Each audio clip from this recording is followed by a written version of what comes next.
haigete jõululaul. Kui klaver teeb pausi, siis pilgani mägi.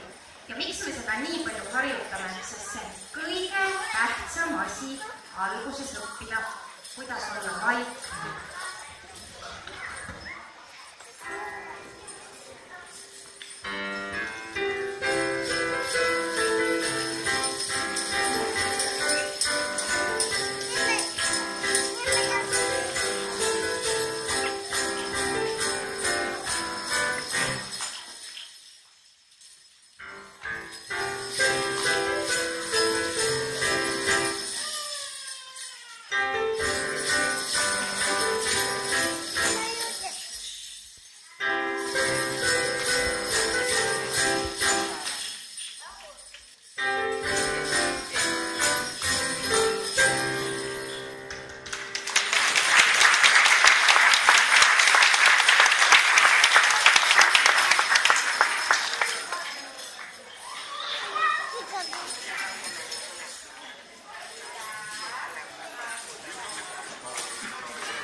Ja lava juurde valmis tuleb roheline.